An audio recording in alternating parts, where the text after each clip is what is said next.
नमस्कार. इथे तुम्ही हे शंकरपाळी बघा. दिसायला अगदी खमंग, खुसखुशीत व खूप सारे पदर सुटलेले हे शंकरपाळी वरतून जेवढे खुसखुशीत दिसतात तेवढेच आतून देखील खूप असे खुसखुशीत आहेत. भरपूर पदर आतून देखील सुटलेले आहे.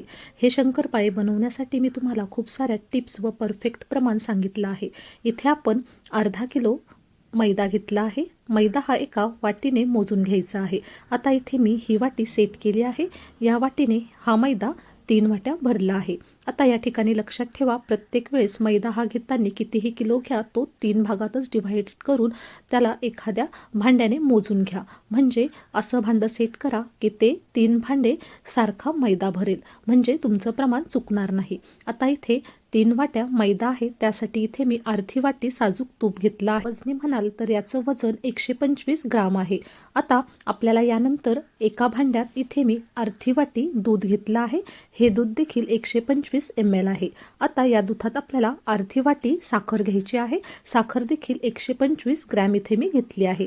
आता आपल्याला दुधात 125 ग्रॅम म्हणजेच अर्धी वाटी दुधात अर्धी वाटी साखर घालायची आहे व हलकंसं गरम करून आता दुधात साखर वितळेल इतपतच हे गरम करून घ्यायचं आहे. अशा पद्धतीने आपल्याला कंटिन्यू हलवत ही साखर जेवढी लवकर वितळेल तेवढे लवकर वितळून घ्यायची आहे. दुधाचं मिश्रण हे फक्त साखर वितळी इतपतच आपल्याला गरम करायचं आहे, उकळी काढून घ्यायची नाही.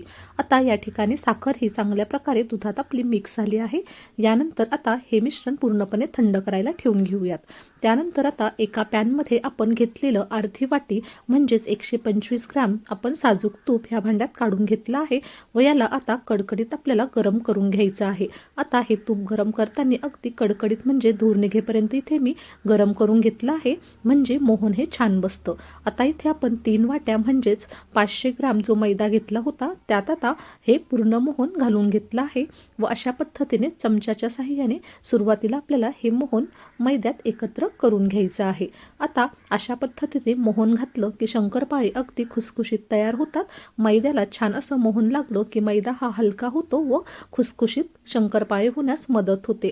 आता मिश्रण हे थोडंसं कोमट झालं आहे. आता हाताच्या साहाय्याने आपण मैदा छान असा एकत्र करून घेऊयात. इथे बघू शकतात मैद्याची व तुपाची छान अशी मूठ बांधली गेली आहे, म्हणजे परफेक्ट असं मोहन आपलं झालं आहे. आता इकडे आपलं तयार केलेलं दूध व साखरेचं मिश्रण देखील थंड झालं आहे.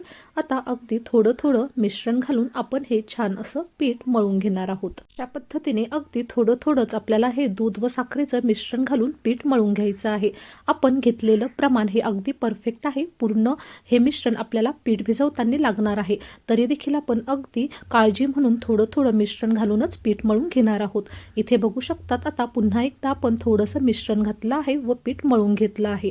आता त्यानंतर राहिलेलं सर्वच मिश्रण यात मी घातलं आहे व आपल्याला छान असं याचा पिठाचा गोळा करून घ्यायचा आहे. आता शंकरपाळ्याचं पीठ मळताना फार जोर किंवा दाब देऊन मळू नका. अशा प्रकारे तुम्ही व्हिडिओत बघू शकतात अगदी हलक्या हाताने हे पीठ मळायचं आहे, म्हणजे खूप सारे पदर ह्या शंकरपाळ्याचे सुटली जातात. इथे बघू शकतात पूर्ण मिश्रण आपलं संपलं आहे व परफेक्ट असं आपलं शंकरपाळ्याचं मिश्रण हे किंवा पीठ हे तयार झालं आहे. खूप घट्टही नाही किंवा खूप सैलही नाही, अगदी परफेक्ट असं पीठ मळून आपलं तयार आहे. आता आपण यावर झाकण ठेवून साधारण 15 मिनिटांसाठी हे रेस्ट करण्यासाठी ठेवणार आहोत. 15 मिनिटानंतर तुम्ही बघू शकतात मैदा छान फुलला आहे व पीठ अगदी थोडंसं घट्ट देखील झालं आहे. आता पिठात आतून बघू शकतात अगदी छान असे भरपूर पदर या पिठाला आतून देखील सुटले आहे, म्हणजे परफेक्ट असं शंकरपाळ्याचं पीठ तयार झालं आहे. आता त्यातील एक आपल्याला गोळा घ्यायचा आहे व आता एक पोळी आपल्याला लाटून घ्यायची आहे. शंकरपाळ्याचं पीठ घेताना थोडं जास्तच मोठा गोळा घ्या, म्हणजे आपल्याला ही पोळी थोडीशी जाडसरच ठेवायची आहे. अशा पद्धतीने आता आपण एक जाडसर पोळी लाटून घेणार आहोत. त्यानंतर आता तयार झालेली ही पोळी आपण अशा पद्धतीने फोल्ड करून घेणार आहोत. या पद्धतीने पोळी फोल्ड करून घेतली की शंकरपाळ्याला आतून खूप सारे पदर सुटले जातात व शंकरपाळे पदर सुटल्यामुळे अतिशय खुसखुशीत तयार होतात. आता तयार केलेला हा उंडा देखील आपण छान असा लाटून घेणार आहोत. अशा पद्धतीने तुम्ही थोडीशी जाडसर ही पोळी लाटून घ्यायची आहे. अगदी पातळ ही पोळी केली की मग शंकरपाळे कुरकुरीत व कडक होण्याची शक्यता असते.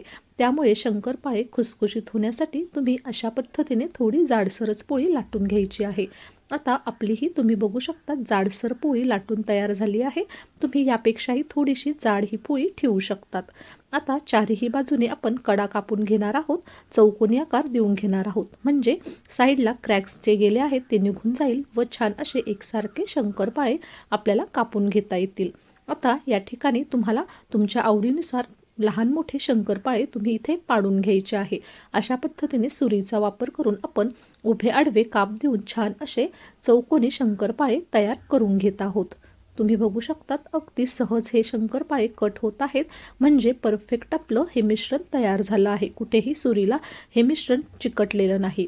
अशा पद्धतीने तुम्ही बघू शकतात छान असं हे शंकरपाळं आपलं बनून तयार झालं आहे. याच पद्धतीने आता आपण राहिलेले सर्व शंकरपाळे तयार करून घेणार आहोत. अशा पद्धतीने इथे सर्व मी शंकरपाळे तयार करून घेतले आहे. आता एकदाच हे शंकरपाळे तयार झाले की तुम्ही अशा पद्धतीने एकावर एक देखील ठेवू शकतात. त्यानंतर आता एका कढईत आपण तेल हे गरम करायला ठेवलं आहे व तेल हे गरम करून आपल्याला गॅस हा मीडियम टू लो फ्लेमवरच ठेवायचा आहे. ठिकाणी तेल गरम करताना फार धूर निघेपर्यंत अगदी कडकडीत गरम करायचं नाही. आपल्याला तेल हे थोडंसं गरम झालं म्हणजे शंकरपाळे तेलात टाकले की हलकेसे बुडबुडे आले पाहिजे. तुम्ही व्हिडिओत बघू शकतात त्या पद्धतीनेच गरम करून घ्यायचं आहे. जर खूप जास्त तेल गरम करून घेतलं तर शंकरपाळे तेलात टाकताच अगदी लाल होतील व मग शंकरपाळे वरतून लाल होतील व आतून कच्चे राहतील व त्यामुळे शंकरपाळे खुसखुशीत तयार होणार नाही. त्यामुळे तेलाचं टेम्परेचर हे योग्य ठेवा. अशा पद्धतीने तुम्ही बघू शकतात साधारण मिनिटभरानंतर आपल्याला शंकरपाळे हे सतत हलवत राहायचे आहे, म्हणजे शंकरपाळे तळताना छान असा एकसारखा रंग येतो व सर्व बाजूने शंकरपाळे छान असे तळले जातात. इथे बघू शकतात अगदी छान असा गुलाबी रंग आला आहे व शंकरपाळ्याला छान अशी पदर देखील सुटले आहेत. अतिशय खुसखुशीत खमंग असे हे शंकरपाळे दिसत आहेत. आता याच पद्धतीने आपण राहिलेले सर्व शंकरपाळे देखील छान असे मीडियम टू लो फ्लेमवर शंकरपाळे तळून घेणार आहोत. अशा पद्धतीने आपले या ठिकाणी भरपूर पदर सुटलेले हे शंकरपाळे तळून तयार झाले आहेत. तुम्ही शंकरपाळ्यांचा आवाज ऐकू शकतात. अतिशय खमंग खुसखुशीत हे शंकरपाळे तयार झाले आहेत. भरपूर असे पदर देखील सुटलेले आहेत. वरतून जेवढे खुसखुशीत दिसत आहेत तेवढे आतून देखील खुसखुशीत झाले आहे. अशा पद्धतीने तुम्ही बघू शकतात वरतून लेअर पडलेले आहेत, त्याचप्रमाणे मधून देखील भरपूर असे लेअर्स याला दिसत आहेत. अशा पद्धतीने तुम्ही देखील हे शंकरपाळे नक्की करून बघा. जर तुम्हाला आजची ही रेसिपी आवडली असेल तर जास्तीत जास्त तुमच्या मित्रमैत्रिणींसोबत शेअर करा. असेच नवनवीन व पारंपरिक व्हिडिओ पाहण्यासाठी चॅनलला नक्की सबस्क्राईब करा. पुन्हा भेटूया अशा छानशा एका व्हिडिओसोबत. तोपर्यंत धन्यवाद.